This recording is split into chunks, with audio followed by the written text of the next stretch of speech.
Con la venia del Tribunal, excelentísimos señores, me corresponde abordar el ámbito de los derechos constitucionales de carácter sustantivo y hago claro, absolutamente mío, el discurso de mi compañero sobre los derechos constitucionales de carácter procesal.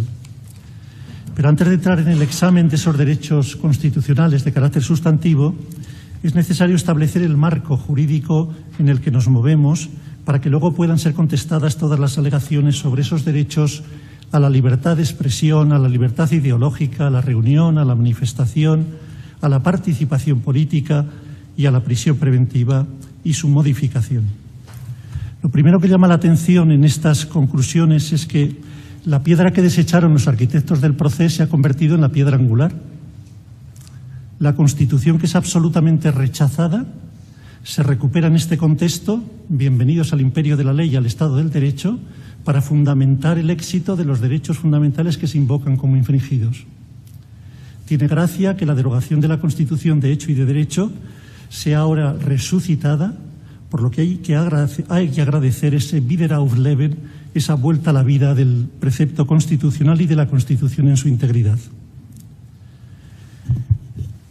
Decía Kelsen en la teoría pura del derecho que en los estados compuestos y en los estados federales el ataque básico para la constitucionalidad es el ataque al Tribunal Constitucional. Porque el Tribunal Constitucional es legislador negativo y es árbitro de competencias. Como legislador negativo expulsa del ordenamiento jurídico a todas aquellas normas que son contrarias a la Constitución. Y por eso, evidentemente, el que pretenda crear una legislación paralela se encuentra con el límite infranqueable de una Constitución que es objeto de interpretación por su único intérprete, su intérprete supremo, que es el Tribunal Constitucional, como destaca el artículo 1 de la Ley Orgánica de 1979. Por eso el Tribunal Constitucional como legislador negativo no interesaba. La primera fase del proyecto está basada en la mesa del Parlamento y en la creación de una legislación absolutamente paralela que es simple y llanamente inconstitucional y que se ha proclamado así en múltiples resoluciones que han sido objeto de desobediencia con jactancia por esa separación absoluta y por esa desconexión del ordenamiento jurídico que ahora se invoca, como digo, en las cuestiones fundamentales. Y también decía Kelsen que el Tribunal Constitucional no solo es legislador negativo, sino que es árbitro de competencias entre el Estado y las comunidades autónomas. Y en la medida que establece quién es competente para cada una de las funciones que se establecen en las constituciones, pues dirime las controversias. Y, por ejemplo, en el ámbito de los derechos referendarios que afecten a la integridad territorial, el artículo 149.1.32 de la Constitución española proclama que es competencia absoluta del Estado. Desde ese punto de vista, el ataque al Tribunal Constitucional es el ataque al que va a expulsar del ordenamiento jurídico como legislador negativo las normas contrarias a la Constitución, y es el ataque al Tribunal Constitucional que va a sentar cuál es, en el juicio y en el conflicto de competencias, el órgano competente, si el Estado o las comunidades autónomas. Se ha apartado los autores del delito de la Constitución.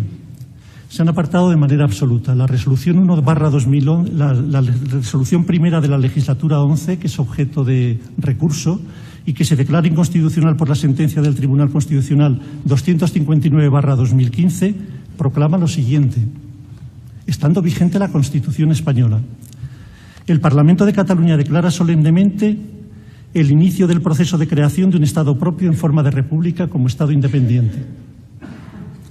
El Parlamento es el depositario de la soberanía popular que la hacen residir en el pueblo catalán y expresión del poder constituyente, de tal manera que elevan a un órgano del Estado constituido por la Constitución como promotor de un proceso que acabará con aquella. Siguen más. Esta Cámara Legislativa establece la desconexión con el Estado español y que no se supeditará en absoluto a las decisiones del Estado español y en particular a la Constitución española. Absoluta y abierta unilateralidad. Se separan por completo de las decisiones del Estado español y en particular de la Constitución española. El bien jurídico protegido es aquí el orden constitucional. No degrademos el escalón al orden público, porque aquí lo que está en juego es las funciones constitucionales que corresponden al Estado español y las que corresponden al Tribunal Constitucional. Considera falto de legitimidad al Tribunal Constitucional por la sentencia de 2010. Cuando simplemente se declara proclamar la inconstitucionalidad de aquellos artículos que afectan a la soberanía que reside en todo el pueblo español y en el Estado y no en una comunidad autónoma, en una estructura histórica previa que no tiene legitimación. Cualquier forma de participación colectiva que se efectúe, que sea encadenada o desencadenada al margen de la legalidad. Evidentemente, frente al carácter axiológico de los valores de la Constitución y el rango normativo preferente de los artículos del título preliminar, impiden por completo valorar más allá de la Constitución formas de expresión colectiva que sean simplemente repudio de la legalidad. Y aquí, desde esta resolución primera de la legislatura 11, se advierte el camino. Hay una serie de verdades o posverdades en el proceso que no son ciertas. Son las formas de expresión que, repetidas 1000 veces, parecen equivaler a una verdad, pero que no lo son en absoluto. Todo el sustento ideológico descansa sobre diferentes valores. Primero, que la soberanía reside en el pueblo español. Ese es un valor absoluto que está proclamado por la Constitución. No se puede sustituir la soberanía del pueblo español por la soberanía de ninguno de los pueblos que lo integren. La sentencia del Tribunal Constitucional de 25 de marzo del 2014 claramente establece, anulando y declarando inconstitucional la resolución 5/ de la legislatura 11, que la soberanía del pueblo catalán no es posible, que la Constitución parte de la unidad de la nación española, que se constituye en un Estado social y democrático de derecho, cuyos poderes emanan del pueblo español, en el que reside la soberanía. La identificación de un sujeto soberano distinto de cualquier ente territorial dotado de condición de soberano resulta contraria a las normas y previsiones de los artículos 1, 2 y 2 de la Constitución. La unidad ideal de imputación del poder constituyente, continúa la sentencia, es, de acuerdo con el fundamento de la Constitución y del orden jurídico, el soberanismo del pueblo español, origen de cualquier otro poder político. Un acto de soberanía que otorgase la condición de sujeto jurídico de soberanía a cualquier ente territorial menor no podría dejar de suponer la exención simultánea y la negación de esa soberanía al resto de los pueblos que constituyen España. No hay, pues, una soberanía catalana, hay una soberanía española y está proclamada por la Constitución y por su intérprete máximo y único, el intérprete auténtico, que es, como digo, el Tribunal Constitucional. Esa soberanía del pueblo español ya ha sido resaltada. Se respeta en Italia y se respeta en Alemania. Y cuando el Tribunal Constitucional italiano o el Tribunal Constitucional alemán dicen que la soberanía reside en todo el pueblo alemán o reside en todo el pueblo italiano, se acaba la pretensión de la Liga Norte del Véneto o de Baviera. Y a nadie se le ha ocurrido tachar, ni al Tribunal Constitucional italiano, ni al Tribunal Constitucional alemán, ni al Estado español, ni al Estado italiano, ni al Estado alemán, de estados opresores contra el orden democrático. Esa aceptación absoluta de esa verdad justifica la bondad democrática de esos pueblos que están tan próximos a nosotros en el entorno occidental. No hay, pues, soberanía del pueblo catalán, hay soberanía del pueblo español. Aunque no existe derecho de autodeterminación, y así ha sido puesto de manifiesto, el Tribunal Constitucional ha destacado también en muchas ocasiones, y concretamente en las sentencias de 2015 y 2017, que anulan las resoluciones 5-11, la primera, y la Ley 19 del 2017, la segunda, que sí existe un derecho a decidir, pero el derecho a decidir en el marco de la Constitución corresponde a todo el pueblo español.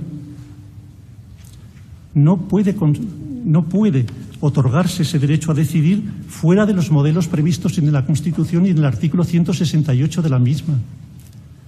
No pueden unos pocos decidir sobre lo que es de todos. Desde el punto de vista de la unidad territorial, Segovia no es de los segovianos, ni Zaragoza de los zaragozanos, ni Cataluña solo de los catalanes separatistas, sino de todos. Y digo separatistas aceptando plenamente esa voluntad política que es asumible y protegible, y que ha sido puesta de relieve a lo largo de las actuaciones con métodos violentos, ingresando ya en el ámbito de algo que no se puede aceptar, como veremos, desde el punto de vista del principio de legalidad. El artículo 168, como digo, de la Constitución establece que ese derecho a decidir existe, pero que evidentemente pertenece a toda la soberanía nacional, a todo el pueblo español. También destaca algo básico las sentencias citadas del Tribunal Constitucional del 2015, 2014, 2017, que anulan diferentes resoluciones como las que se han dictado en esta causa y han sido con jactancia desobedecidas de una manera absoluta. y destaca que no hay legalidad democrática fuera de la legalidad constitucional.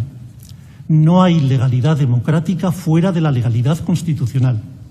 No hay atajos, no hay extramuros. Salir del ámbito de la legalidad constitucional es colocarse en el ámbito de la ilegalidad, y colocarse en el ámbito de la ilegalidad propende al autoritarismo. No hay legalidad democrática fuera de la legalidad constitucional. También se proclama que el Parlamento no tiene legitimidad para constituirse en un órgano promotor de un proceso constituyente, porque ninguno de los órganos del Estado que han sido creados por el poder de la Constitución puede oponerse a la misma hasta crear un sistema jurídico que lleve a cabo la derogación de esa norma, de esa Carta Magna que preside todo el ordenamiento jurídico. Por tanto, esas verdades no se pueden mutar manifestando conceptos absolutamente distintos a los mismos que lleguen, por la reiteración en su expresión, a convertirse en una verdad. Las constituciones europeas son tan benignas y tan reconocedoras de derechos fundamentales y públicas libertades como la nuestra. Pues parece que no. La Constitución alemana, en su artículo 21, impide a los partidos políticos que tengan como fin promover la independencia de alguna parte del territorio federal. Nuestra Constitución es tan generosa que lo permite. Y otras, como Francia, como Italia, etcétera, impiden llevar a cabo cualquier referéndum que tenga por objeto la integridad territorial.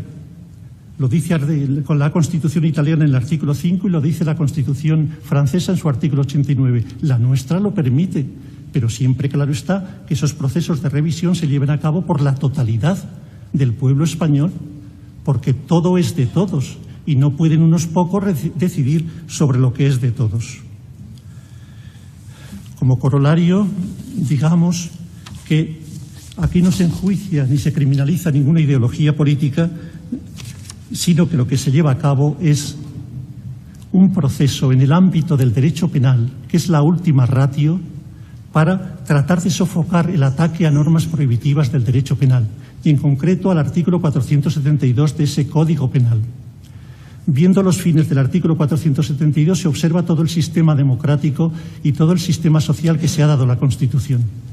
Son protegidas las Cortes Generales, el Poder Judicial, las facultades del Rey y, sobre todo, la independencia de la nación y la Constitución española, la integridad territorial de la nación y la Constitución española. Vamos a pasar ahora, después de esta exposición que coloca los derechos en su ámbito, a la reflexión sobre cada una de las libertades ideológicas que se han dicho, libertades políticas que se han dicho vulneradas. La primera es la libertad ideológica.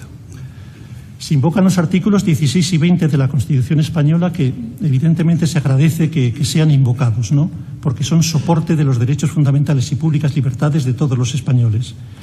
Pero se sostiene la argumentación que todas las resoluciones judiciales que se han dictado en el ámbito de la participación política o en el ámbito de la libertad provisional, 17 y 23 de la Constitución española, constituyen presuntos ilícitos penales que castigan ideas independentistas de los acusados. No es así.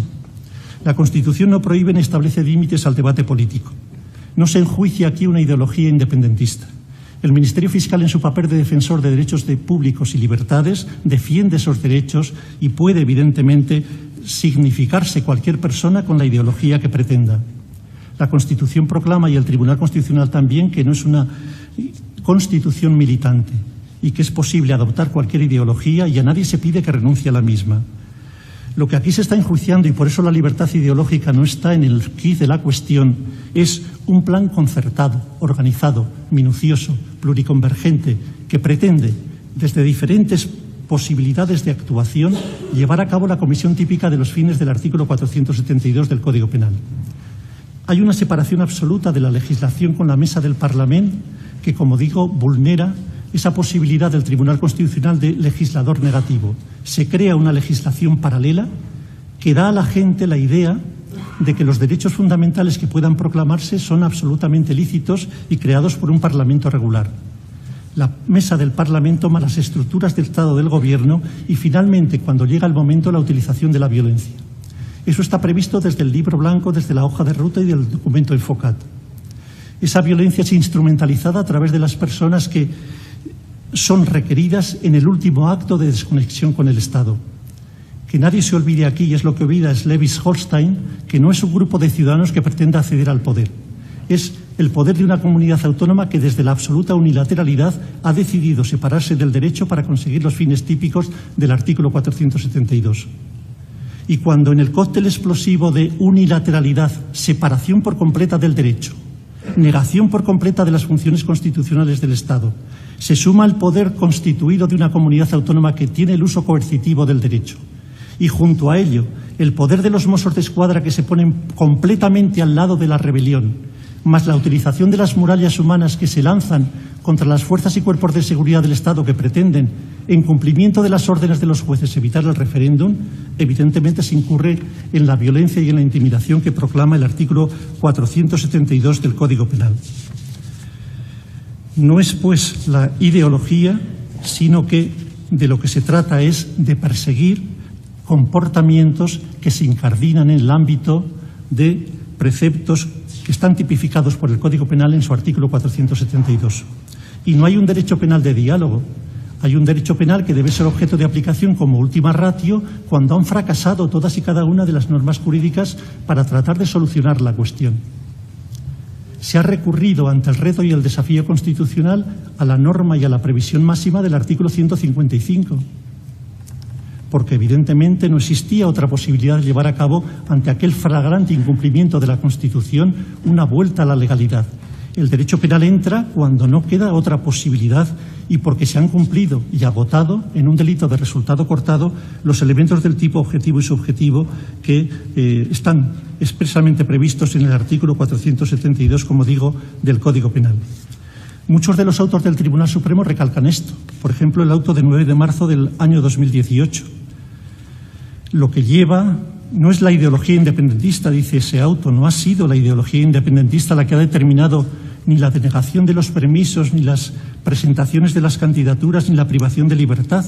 Lo que ha llevado a la restricción denunciada ha sido la pluralidad de actos constitutivos de delito perfectamente planificados que se han ejecutado y sucedido a lo largo de un dilatado periodo de tiempo desde responsabilidades institucionales del Consejo de Gobierno y del Parlamento de Cataluña en actitud acompañada de incitaciones directas o indirectas a la movilización popular para conseguir y proclamar esa independencia que se llega a proclamar y para derogar de hecho y de derecho a la Constitución. Ese apoyo y recurso a métodos violentos que está desde el principio en el origen de las actuaciones. Los líderes de las asociaciones civiles están ahí y no son incriminados por sus ideas, sino porque en el último acto de desconexión con el Estado son el fundamento del ejercicio de esa violencia. Cuando llega el 20 de septiembre y el 1 de octubre, en el iter criminis, los líderes sociales llegan a desplazar en el dominio de esas movilizaciones a las fuerzas y cuerpos de seguridad del Estado que se han colocado en un plan omisivo deliberadamente al margen del cumplimiento de la Constitución. Ahí cobran protagonismo por encima de los poderes institucionales los que desde el principio estaban previstos para marcar esa expulsión de las fuerzas y cuerpos de seguridad del Estado que no consiguen con 6.000 o 7.000 personas armadas evitar el referéndum. Por tanto, el derecho a la libertad ideológica no puede decirse vulnerado, no ha sido vulnerado, no importa la ideología. Lo que se persigue es un comportamiento típico del 472. Si hablásemos en términos biomédicos o bioéticos, diríamos que no es el genotipo, sino el fenotipo. El genotipo se respeta y evidentemente cualquiera puede tener las ideas que quiera y mantener ante la vida decisiones internas o externas absolutamente valorables y absolutamente respetables. Lo que se penaliza es el fenotipo, la actuación de un comportamiento y de una conducta extendida en el tiempo que tiene previsto desde el principio la subversión y la ruptura del orden constitucional reclamando métodos violentos a través de las masas como escudos humanos que expulsan a las fuerzas y cuerpos de seguridad del Estado y de los Mossos que se incorporan al plan de la rebelión. No es, pues, la libertad ideológica la que ha sido objeto de vulneración. En cuanto a la libertad de expresión, pues diríamos lo mismo. La libertad de expresión está proclamada en los artículos 20, 10 y 19 de la 20 de la Constitución, 10 del Convenio Europeo de Derechos Humanos o 19 del Pacto Internacional de Derechos Civiles y Políticos. Naturalmente que se pueden expresar todas las ideas en el ámbito parlamentario, Pero, como diría el auto de 141/2016 del Tribunal Constitucional, lo que no resulta constitucionalmente admisible es que la actividad parlamentaria se dirija a dar continuidad y soporte al objetivo proclamado en la Resolución 1 de la legislatura 11, como es la apertura de un proceso constituyente en Cataluña encaminado a la constitución de la República y del Estado independiente más allá de cualquier previsión constitucional, y que se declaró expresamente inconstitucional por la sentencia 259/2015. No es, pues, el temor a que expresen ideas en el ámbito parlamentario lo que determina la asunción de las medidas cautelares o las restricciones respecto a los derechos de participación política. Es, evidentemente, evitar la vuelta a la plataforma que ha servido como base para la comisión del delito. Por eso, desde los artículos 47 y 48 del Código de la Ley Orgánica General Penitenciaria se denegan permisos que tienen como objeto la presencia en el Parlamento, por no volver al marco en el que tuvo lugar la comisión del delito. El artículo 3.1 de la Ley Orgánica General Penitenciaria lo prevé. Los internos pueden ejercitar todos los derechos civiles, políticos, sociales, económicos y culturales, menos aquellos que estén relacionados absolutamente con el objeto de la detención. Esos no. Por eso se restringen los derechos de la libertad y por eso se restringe el derecho de participación política en cuanto a la presencia real o virtual en las sesiones de investidura o en cuanto a la concesión de permisos para estar presente en esas actuaciones del Pleno. Inviolabilidad parlamentaria. Es otro de los derechos que se ha esgrimido como invocado, que se ha invocado como vulnerado en este ámbito de vuelta a la Constitución. El auto del Tribunal Supremo de 28 de junio del año 2013 declara que la sustracción frente a las normas las normas generales del derecho común se concreta en la inviolabilidad por las opiniones manifestadas en el quehacer parlamentario. Pero añade, pero no alcanza la comisión de hechos constitutivos de delito no relacionados con la emisión de esas opiniones. Concretamente, en este íter, el Tribunal Constitucional ha señalado lo siguiente, y lo ha señalado en sentencia 259/2015, que anula y declara inconstitucional la Resolución 1/2011, o en autos de 141/2016, 24/2017 o 123/2017. Las mesas de las cámaras están facultadas para inadmitir a trámite las propuestas o proposiciones presentadas por los grupos parlamentarios cuya contradicción con el derecho o inconstitucional sean palmarias y evidentes, sin que ello suponga infracción alguna del derecho fundamental de los parlamentarios autores de la propuesta. Destaca, pues, que no hay inviolabilidad alguna de la mesa parlamentaria si la mesa del Parlamento cumple con sus funciones a través del artículo 37 del Reglamento del Parlamento, ni tampoco hay ataque a los derechos de los parlamentarios que presenten aquellas resoluciones. También declara el Tribunal Constitucional que de la misma manera no se vulneran los derechos de los que podrían haber votado aquellas resoluciones, porque no puede convertirse a estos, presentando esas proposiciones de ley inconstitucionales, en cooperadores necesarios de la comisión de un delito. Por todo lo expuesto, en el ámbito de la inviolabilidad parlamentaria lo que se protege es la opinión, lo que no se protege es la comisión del delito.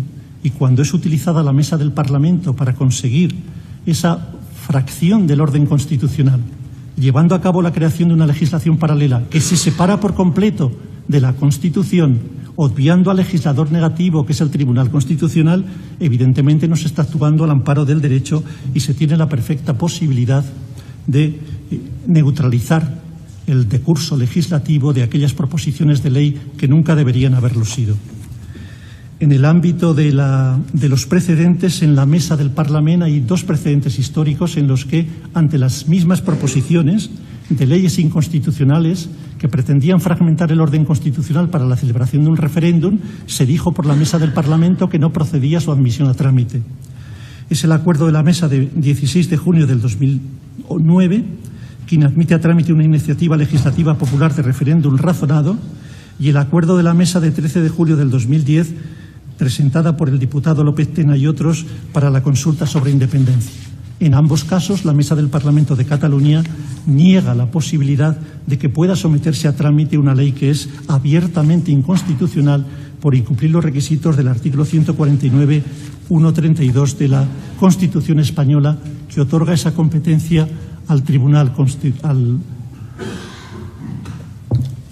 al Parlamento español. En cuanto a la vulneración de los derechos políticos, entramos en el ámbito del artículo 23 de la Constitución. Se dice que han sido vulnerados derechos políticos porque no se les ha permitido asistir con los permisos solicitados a determinadas actuaciones del Parlamento, o porque no se les ha permitido presentar la investidura, o porque se ha utilizado el marco del artículo 384 bis del Código Penal. Nada de esto supone, en cuanto a los autos dictados por el magistrado instructor, la modificación o la ruptura de ese derecho fundamental reconocido en el artículo 23 de la Constitución española. Cuando se adoptan las resoluciones por el magistrado instructor, Pablo Llarena, cuya instrucción es excelente, con respeto de todos los derechos fundamentales y con la búsqueda de la verdad, se destaca en todos los autos dictados que no puede separarse el derecho de representación política de la situación de estas personas, que estaban en condición de presos preventivos y que habían participado previamente en unos delitos que han motivado esa modificación de su situación de libertad provisional y la adopción de las medidas de prisión provisional. El artículo 23.2 de la Constitución está absolutamente diseñado y representado en esencia y en casuismo por las decisiones del Tribunal Constitucional. Pero destacaremos algunas ideas del mismo que sirven para destacar que no ha habido vulneración de él. Primero, que el derecho es un derecho a acceder, a mantenerse o a ejercer los cargos públicos sin perturbaciones ilegítimas, pero que debe de ser desempeñado de acuerdo con la ley. Sentencia del Tribunal Constitucional 109/2016. También se dice que es un derecho de configuración legal, de tal manera que no cabe, fuera de la ley, ordenar derechos o facultades a los diferentes cargos públicos que se opongan a la misma. Y en tercer lugar se sostiene, entre otras muchas requisitos de los mismos, que puede limitarse cuando se pone en peligro el ordenamiento jurídico de la comunidad nacional y el Estado democrático. Sentencia 71/1994 del Código Penal, del 1994 del Tribunal Constitucional.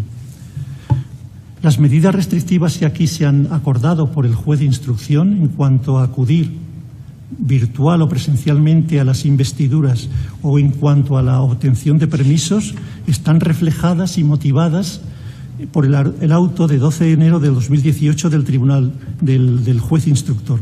Deniega las peticiones de permisos porque se lo permite el artículo 3 de la Ley Orgánica General Penitenciaria, porque el artículo 3 del Protocolo Adicional del Convenio Europeo de Derechos Humanos también permite limitaciones implícitas, y porque además intenta preservar de una manera absoluta la aritmética parlamentaria y el quórum de los comicios y de las asambleas legislativas, permitiéndoles el ejercicio de la delegación para evitar alterar esa composición aritmética parlamentaria que habían configurado las urnas democráticas. El auto de la Sala de Apelaciones de 14 de marzo de 2018, en cuanto a estas medidas de restricción de los derechos de carácter político, nos dice textualmente que no puede calificarse de desproporcionada o desmedida la decisión del instructor de no permitir el retorno al escenario donde se perpetraron los hechos presuntamente delictivos, para que pueda volver a operarse con los mismos instrumentos jurídicos que en su día indiciariamente se utilizaron para combatir el Estado de Derecho y para vulnerar la norma constitucional que legitimaba su nombramiento, pues unos permisos penitenciarios como los que se solicitan pondrían en riesgo la vigencia del ordenamiento jurídico en el contexto social y político en el que se actuó y alterarían muy probablemente la convivencia ciudadana. Ante el conflicto político de valores y bienes, la decisión del magistrado se juzga absolutamente adecuada a derecho. Ni los permisos servían porque los motivos personales de los artículos 47 y 48 ahí no se daban para concederlos, ni por otra parte dejaba de tener el instructor la posibilidad de modificar ese ejercicio de participación política estableciendo limitaciones implícitas que están previstas pues en las sentencias del Tribunal Europeo de Derechos Humanos, Gitonás, Grecia, o en la actual de Mirtas del año 2018. Los requisitos de aquella medida son también objeto de análisis desde el punto de vista de la proporcionalidad, necesidad, idoneidad y proporcionalidad, y se llega a la conclusión, por los autos de la Sala de Recursos y del magistrado instructor, que evidentemente se trataba con ello de acotar la posibilidad de que volviera a llevarse a cabo una perturbación del bien jurídico protegido y además que pretendían aminorarse las consecuencias de la restricción del derecho fundamental con esa delegación de voto que se había permitido a las personas involucradas en aquel ámbito.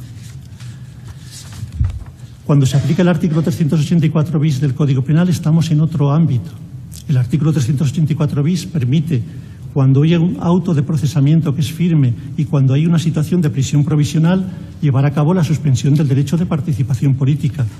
Todo eso está regulado por la ley que prevé en el artículo 384 bis esa posibilidad y que antes lo estaba en la ley de 1984.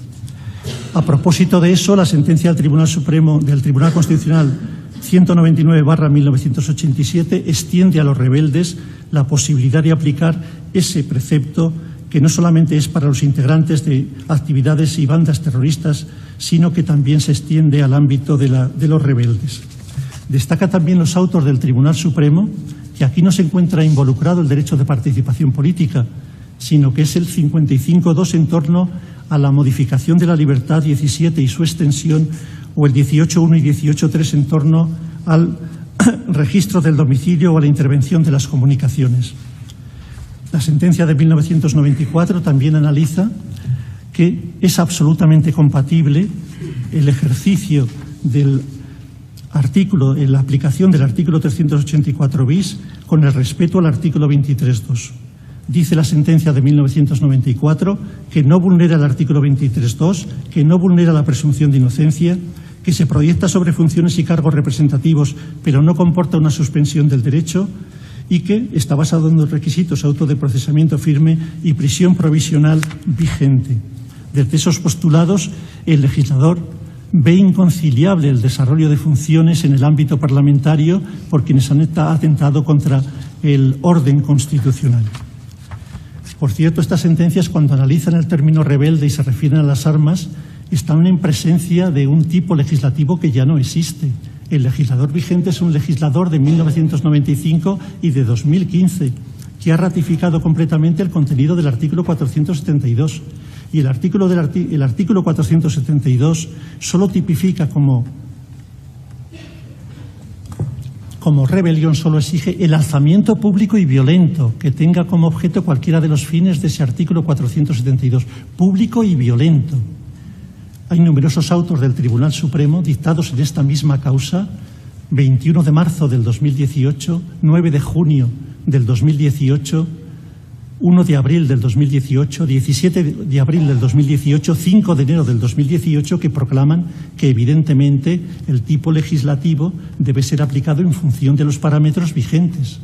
Cuando el Tribunal Constitucional analiza en la primera de las sentencias el tipo de rebelión, se refiere a otro que no está vigente. Actualmente, en el ámbito del Código Penal del 95 y del 2015, es perfectamente plausible que el alzamiento público y violento sea coronado con la tipificación del artículo 472. De hecho, en la redacción del 1995 se rechaza una enmienda del Grupo catalán que pretende la introducción del término con armas. Se desecha y queda definido el alzamiento como alzamiento público y violento que tenga como fin alcanzar alguno de los objetivos previstos en el artículo 472 del Código Penal. Tampoco existe, por tanto, vulneración de los derechos políticos.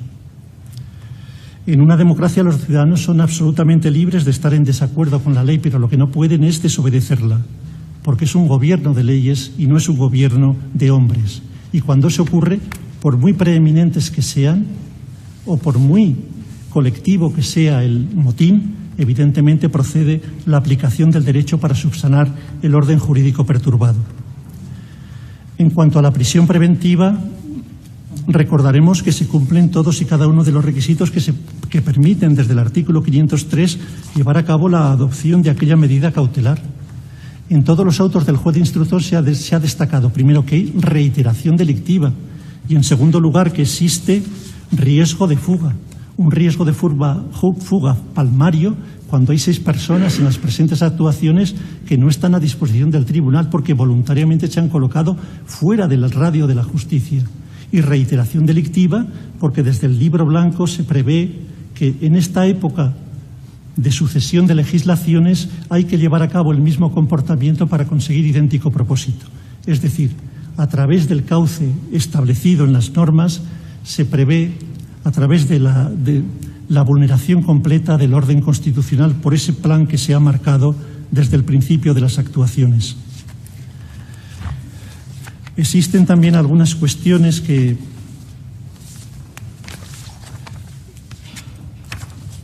han sido esgrimidas y a las que queremos contestar. Primero, cuestión prejudicial del artículo 267 del Tribunal Fundacional de la Unión Europea. El artículo 267 establece que solo el Tribunal Jurisdiccional Nacional, si estima competente llevar a cabo una decisión a tal respecto, pues elevará y promoverá la actuación competente. Pero se interpela al Tribunal para que lo haga a través del artículo 7.2 de la Directiva 2012/la Directiva 13 del año 2012. Ese artículo 7.2 dice que los Estados garantizarán que la persona acusada o sospechosa o su abogado tengan acceso al menos a la totalidad de las pruebas materiales en posesión de las autoridades competentes en la causa para salvaguardar la equidad del proceso y preparar la defensa. Aquí esto ha ocurrido de manera absoluta. En la famosa importación de pruebas lo que se traen es al proceso todas las pruebas para que puedan ser objeto de contradicción. No hay nada que no se haya incorporado al proceso que pueda ser valorado. Y no hay nada que se haya incorporado al proceso que no pueda ser objeto de contradicción por cualquier persona. Por tanto, está absolutamente garantizado que todos los abogados y que todos los acusados gozan de la totalidad de las actuaciones y de las pruebas materiales que hayan podido ser objeto de importación desde otros procedimientos y que evidentemente tenían que serlo y a disposición del Tribunal Supremo están porque el magistrado instructor así lo requirió a instancias de la Fiscalía. Todos los autos de entradas y registros de ocupación de las agendas Enfocado, Moleskine, evidentemente tenían que ser incorporados a la causa. Todos los autos de intervención telefónica relacionados con la causa tenían que ser incorporados a la causa. Y lo han sido a través de los testimonios de particulares, que es lo que exige la jurisprudencia de la Sala Segunda del Tribunal Supremo. En cuanto a que este es un juicio en el que si se celebra el Estado democrático decae, es absolutamente al revés. Este es el juicio del triunfo de la democracia. Este es el juicio del triunfo del Estado de Derecho. Este es el juicio del triunfo de los principios de igualdad ante la ley, porque el orden democrático y el orden constitucional ha permitido que se lleve a cabo el enjuiciamiento, que se adopten por el magistrado instructor las medidas cautelares que ha estimado oportunas y que han sido objeto de todos los recursos y que permitirá al órgano competente, que es el Tribunal Supremo, llevar a cabo la tipificación jurídica de los comportamientos para reafirmar el derecho. La funcionalidad de Jacobs nos dice que la función del derecho penal y de la pena es reafirmar la vigencia jurídica de la norma que ha sido objeto de vulneración. En este caso concreto, en el artículo 472, las normas constitucionales básicas. Y esas normas, evidentemente, a través de la sentencia que en su día dicta el Tribunal Supremo, van a ser objeto de ratificación por la sentencia que dicte. Sin más, damos por terminada nuestra intervención.